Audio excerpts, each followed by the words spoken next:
नमस्कार दोस्तों। इंडिया के पॉइंट ऑफ व्यू से बहुत बड़ी खबर सामने आ रही है कि जो आईसिस का इंडिया हेड था जिसका नाम था हारिस अजमल फारूकी, उसको गिरफ्तार कर लिया गया है और ये गिरफ्तारी जो है ये असम के डुबरी डिस्ट्रिक्ट में इसकी की गई है। अब ये इंडिया के पॉइंट ऑफ व्यू से अच्छी खबर तो है ही। ऑब्वियसली आईसिस का इतना बड़ा जो आतंकवादी है, जो पूरा हेड था, जो पूरा उसके ऑपरेशंस को सेटअप कर रहा था इंडिया में, उसको गिरफ्तार कर लिया गया है।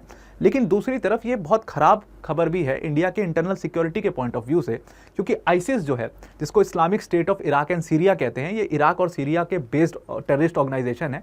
पहले वहीं से शुरू हुआ था, लेकिन बाद में इन्होंने अपनी जड़ें इतनी तेजी से फैला ली पूरी दुनिया के अंदर में, और कई सारी बड़ी घटनाओं को ये आईसिस ऑर्गेनाइजेशन अंजाम दे चुका है। तो ये बहुत बड़ा आतंकी संगठन है। और अलकायदा के मतलब जब ओसामा बिन लादेन मर गया तो अलकायदा जो है वो काफ़ी कमज़ोर हो गया, लेकिन आईसिस जो है वो धीरे धीरे स्ट्रांग होता चला गया। और आज आप कह लो कि दुनिया का टेररिस्ट ऑर्गेनाइजेशंस में सबसे ज़्यादा प्रमुख यही है और सबसे ज़्यादा एक्टिव भी यही है। 2023-24 में आप जाकर के घटनाएं देखोगे आईसिस की, तो बहुत बड़ी बड़ी घटनाओं को इन्होंने अंजाम दिया है। अभी 3 मार्च की घटना है जब आईसिस ने स्विट्जरलैंड के अंदर में बॉम्बिंग करी थी। पाकिस्तान में जो मॉस्क में बॉम्बिंग हुई थी वो भी आईसिस ने कंडक्ट किया था। चलो खैर, पाकिस्तान की तो क्या ही बात करें, खुद ही वो आतंकवादियों को जो देश पालता है, तो उसमें तो जाहिर सी बातें होगी ये चीज़ें। पाकिस्तान को आप हटा भी दो तो जितनी पीसफुल कंट्रीज़ हैं, जैसे कि स्वीडन हो गई, स्विट्जरलैंड हो गया, बेल्जियम हो गया, इन सारी कंट्रीज़ में इन्होंने बहुत बड़ी बड़ी घटनाओं को अंजाम दिया है 2023-24 के अंदर में। तो ये ऑर्गेनाइजेशन जब इंडिया में एंटर करता है, दैट मीन्स कि इंडिया के इंटरनल सिक्योरिटी के लिहाज से बिल्कुल अच्छी बात नहीं है। अब ये जो आईसिस ऑर्गेनाइजेशन है, ये इसका आप थोड़ा सा नेटवर्क समझना, ये काम कैसे करते हैं। ये एक्चुअल में ये जो हारिस अजमल फारूकी था, ये बेसिकली ग्राउंड नेटवर्क सेटअप कर रहा था आईसिस का। ये क्या कर रहे थे, ग्राउंड पे स्लीपर सेल्स को ये एक्टिवेट करते हैं। अब ये स्लीपर सेल्स कैसे होते हैं, ये लोग आम जनता की तरह होते हैं, ये भीड़ में घूमे हुए लोग होते हैं। इनके खिलाफ ना कोई केस फाइल होता है, ना कोई इनको जानता है, ये बस आम जनता की तरह रह रहे होते हैं। लेकिन ये काम जो है ये आईसिस का करते हैं जब जब ज़रूरत पड़ती है। जैसे किसी बड़ी घटना को अंजाम देना है तो फिर इन स्लीपर सेल्स को एक्टिवेट किया जाता है, ये जाते हैं, घटना को अंजाम देते हैं और फिर ये आकर के भीड़ में गायब हो जाते हैं। अब इसीलिए पुलिस के लिए भी ये बहुत इंपॉर्टेंट, बहुत मुश्किल हो जाता है ऐसे लोगों को पकड़ना। तो ये वही चीज़ कर रहा था, ये पूरे इंडिया के अंदर में एक सेटअप कर रहा था नेटवर्क आईसिस का, ताकि किसी भी बड़ी घटना को अगर अंजाम देना हो तो आईसिस आराम से इंडिया में दे दे। अब आईसिस और अलकायदा जैसी जो ऑर्गेनाइजेशंस है ना, and this is I am very thankful to the जो भी हमारी सुरक्षा एजेंसियां हैं उनको, कि उन्होंने आईसिस और अलकायदा जैसे बड़े ऑर्गेनाइजेशन को कभी इंडिया में पनपने नहीं दिया है। और यही बहुत अच्छी बात है इंडिया के पॉइंट ऑफ व्यू से, कि इंडिया की सुरक्षा एजेंसियों ने बहुत अच्छा काम किया इसमें। अब ये दोनों जो गिरफ्तार हुए हैं, एक का नाम हारिस अजमल फारूकी है और ये इंडिया में देहरादून का रहने वाला है। दूसरा मोहम्मद रियान है, ये भी इंडिया का रहने वाला है, ये पानीपत का रहने वाला है। और बताया ये जा रहा है कि ये लोग बांग्लादेश से भाग करके, जो बांग्लादेश वाला बॉर्डर है उससे भाग करके ये असम में घुसे थे, और फिर इनको असम में जाकर के एक टिप मिली थी पुलिस को, और ये एसटीएफ ने पूरा कंडक्ट किया था ऑपरेशन, स्पेशल टास्क फोर्स ने, फिर जाकर के इनको अरेस्ट कर लिया गया है। अब ये बहुत मेजर प्रॉब्लम है बांग्लादेश के साथ। जो हमारी आप बाउंड्री देखोगे, जो हम शेयर करते हैं एज अ कंट्री, तो ये बांग्लादेश है बीच में, ये मेघालय के साथ हम बाउंड्री शेयर कर रहे हैं, त्रिपुरा के साथ शेयर कर रहे हैं, असम के साथ शेयर कर रहे हैं, और यहाँ पर बहुत बड़ा बाउंड्री हम वेस्ट बंगाल के साथ शेयर कर रहे हैं।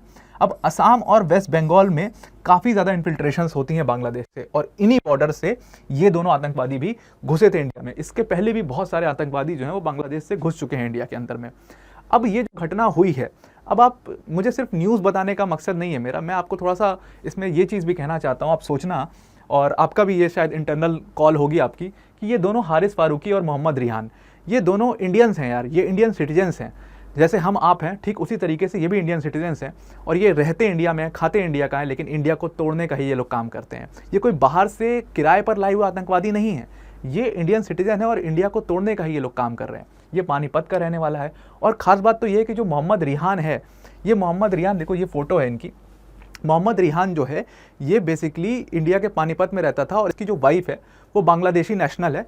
उसके बाद जो ये टेररिस्ट ऑर्गेनाइजेशन के साथ मिल करके काम कर रहा था, और मोहम्मद रिहान और हारिस अजमल फारूकी मिल करके पूरा आईसिस के नेटवर्क को ये लोग सेटअप कर रहे थे। अब आप सोचो कि ऐसे लोग जो कि इंडिया में खाते हैं, रहते हैं, अब सुरक्षा एजेंसियों के लिए भी कितना मुश्किल होता है ऐसे लोग को पकड़ना, ऐसे लोग को आइडेंटिफाई करना कि ऐसा कुछ कर सकते हैं। तो this is very very difficult job. और इन लोगों को जो अरेस्ट किया है, इनके खिलाफ कई सारे मामले जो थे वो रजिस्टर्ड थे। लखनऊ में रजिस्टर्ड था, एनआईए का मामला चल रहा था, यूएपीए के अंदर ये लोग भी नामजद थे। उसके बाद दिल्ली में भी इन्होंने एक घटना को अंजाम देने की कोशिश की थी, प्लानिंग कर रहे थे, उसका भी एक मामला चल रहा था दिल्ली में। कई सारे केसेस इनके ऊपर रजिस्टर हैं।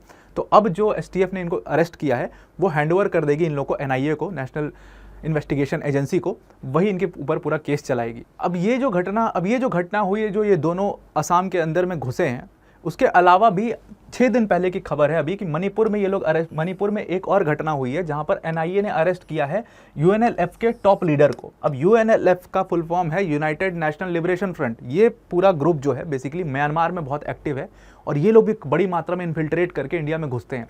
मणिपुर में जो दंगा हुआ था उसमें कहा जा रहा है कि यूएनएलएफ की बहुत बड़ी साजिश थी उसमें। और कुछ ही महीनों पहले अभी आपने देखा होगा कि हमने अपनी इंटरनल सिक्योरिटी को ध्यान में रख करके यूएनएलएफ के साथ एक पीस पैक्ट साइन किया था कि ना हम यूएनएलएफ को मारेंगे, ना इनको हम अरेस्ट करेंगे, ना मारेंगे, ना ये लोग ऐसी कोई घटना को अंजाम दें। लेकिन ठीक उसी के बाद मणिपुर में एक बड़ा दंगा होता है जहाँ पे कितने लोगों की जान चली जाती है।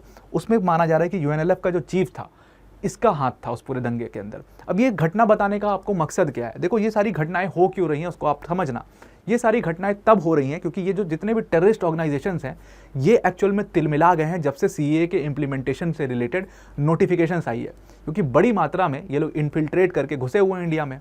अब इनको भेजा जा रहा है वापस। तो यहाँ पर ये टेररिस्ट ऑर्गेनाइजेशंस के बहुत सारे लोग जो इसमें नेटवर्क की तरह काम कर रहे थे उनके खिलाफ एक तरीके से पूरी मुहिम चलाई गई है और इसीलिए पूरे टेररिस्ट ऑर्गेनाइजेशन जो है वो तिलमिला गए हैं और जल्दी से किसी बड़े घटना को अंजाम देने की कोशिश ये लोग कर रहे हैं और इसीलिए आपको ऐसी ऐसी न्यूज़ पढ़ने को मिल रही है। अब ये जो ऑर्गेनाइजेशंस हैं यूएनएलएफ या आईसिस, ये सब जितनी ऑर्गेनाइजेशंस हैं उसको हमने अपना यूएपीए यानी कि अनलॉफुल एक्टिविटीज प्रिवेंशन एक्ट जो कि 1967 में आया था उसके शेड्यूल 1 में लिस्ट भी किया हुआ है। ये पूरी लिस्ट है, आप जाकर के चेक कर लीजिएगा। इसमें इन सारी ऑर्गेनाइजेशन को लिस्ट किया कि ये सारी टेररिस्ट ऑर्गेनाइजेशंस हैं और ये बैन है इंडिया के अंदर में और किसी भी तरीके की ये घटना इंडिया के अंदर में इसको अंजाम दे सकते हैं और इनका जो भी एसोसिएट पाया जाएगा इंडिया में उसको अरेस्ट किया जाएगा, उसके खिलाफ केस चलाया जाएगा। अब देखो, जो इन्फिल्ट्रेशंस हो रहे हैं बांग्लादेश से, म्यांमार से, ये बहुत कंसर्निंग है इंडिया के लिए। देखो, बांग्लादेश से जो इन्फिल्ट्रेशंस हो रहे थे उसको लेकर के हमने क्या किया था, हमने बांग्लादेश की बॉर्डर फेंसिंग कर दी थी और बॉर्डर फेंसिंग करने के बाद भी ये इन्फिल्ट्रेशन सामने आ रहे थे तो हमने उसके लिए एक और स्टेप उठाया कि हम क्या करेंगे, हम बी हाइव्स को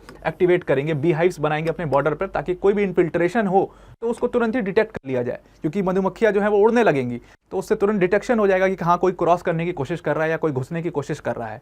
ये सारी चीज़ें हम कर रहे हैं अपने बॉर्डर को सिक्योर करने के लिए। तो India is working to secure its borders, but Bangladesh, Myanmar, यहाँ पर प्रॉब्लम इन कंट्रीज़ में ही खुद है। देखो, म्यांमार में आपको पता है, कल ही मैंने बताया था कि इतना इशू चल रहा है तो जाहिर सी बात है कि वहाँ की जनता भाग करके इंडिया में घुसने की कोशिश करेगी। बड़ी मात्रा में रोहिंग्या मुस्लिम्स घुसे हैं इंडिया में जिनको अब वापस भेजा जा रहा है। तो ये जो घटनाएं हो रही हैं इसके पीछे का रीज़न ही यही है, क्योंकि सीएए का इम्प्लीमेंटेशन गवर्नमेंट ने कर दिया है और काफ़ी तेज़ी से इस पर काम चल रहा है। इसी वजह से ये घटनाएं असम में देने की कोशिश की जा रही हैं, असम में लोगों को भड़काने की कोशिश की जा रही है, मणिपुर में लोगों को भड़काने की कोशिश की जा रही है। ये सब एरियाज़ में जो थोड़ा सा डिस्टर्ब्ड एरिया है वहाँ पर ये कोशिश की जा रही है कि किसी तरीके से लोगों को भड़का करके एक ह्यूज प्रोटेस्ट किया जाए और उससे क्या करा जाए कि इंडिया की गवर्नमेंट को बैकफुट पे ले आया जाए। तो आई होप आपको ये पूरा आर्टिकल समझ में आ गया होगा। आज के लिए इतना ही। Thank you and have a nice day.